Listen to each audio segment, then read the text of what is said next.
نەبوونی پلان و کەم تەرخەمی حکوومەت گەشتووەتە ئاستێک کە نەتوانێت دەرفەت بڕەخسێنێت بۆ ئەو کۆمپانیانەی کە تایبەتن بە بواری ریسایکلینکردنەوەی ئەو پاشماوە و پێداویستیەی کە بەکارهێنراون لەلایەن هاوڵاتیانەوە و فڕێ دەدرێن چونکە ئاشکرایە کۆکردنەوەی پاشماوەکان و ژێرخاککردنیان هەرچەندە لە بەرچاو نابینرێن بەڵام هەڕەشەیەکی کوشندەیە بۆ سەرژانی هاوڵاتیان و فاکتەرێکە بۆ بڵاوبوونەوەی نەخۆشی.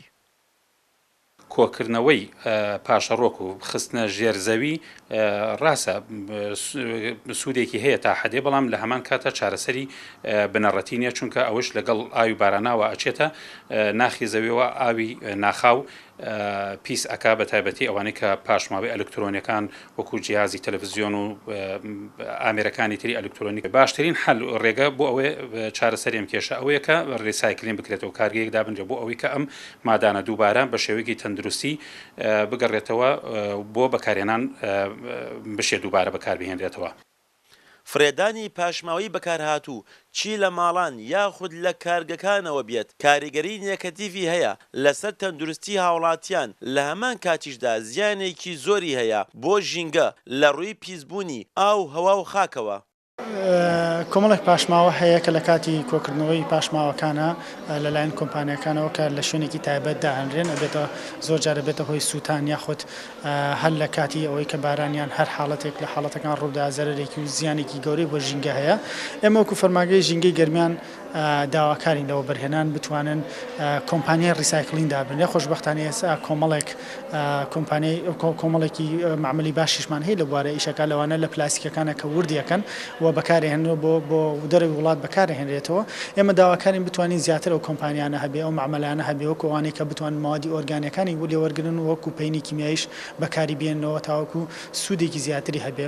نەبوونی کۆمپانیایی تایبەت بە دووبارە بەکارهێنانەوەی هەندێک لەو پاشماوانەی کە فڕێ دەدرێن وای کردووە کە بە ناچاری شارەوانی کەلار پەنا بباتە بەر ژێرخاککردنی ئەو پاشماوانەی کە بەشێکیان بە پاشماوەی بیناسازی ناودەبرێن و ئەوی دیکەیان بە پاشماوەی ماڵان.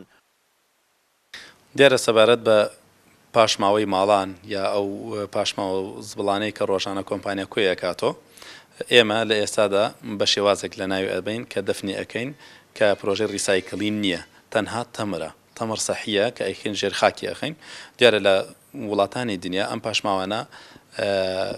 دووبارە بەکار ئەهێنرێتەوە پرۆژەی ریسایکلینی بۆ ئەکرێت کە هەندێکی سوودی لێ ئەبینرێ و پاشماوەکانی تریش کە سوودی لێ نابینرێ بە شێوازێک لە شێوازەکان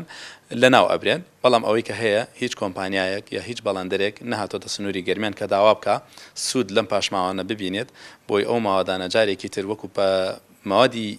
سەرەتایی بەکاری بهێنێتەوە لە دروستکردنەکانە وەکو شوشە وەکو پلاستیک وەکو هەر ماوادێکی تر تەنها لە ناوبردننی لە ئێستادا ژێرخاکردنە. ئەگەرچی حکوومەت لە هەوڵ و پلانی دانیە ژینگەیەکی پاک و تەندروست بۆ دەڤەری گەرمیان فراهم بکات لەگەڵ ئەوەشدا بێدەنگی هەڵبژاردووە لە بەرامبەر پاراستنی تەندروستی هاوڵاتیان لەو پاشماوە و خۆڵ و خاشاکەی کە ساڵانە بەدەیان و سەدانتەن فڕێ دەدرێن. پشتیوان وەنداوی کەناڵی ئاسمانی پەیام گەرمیان.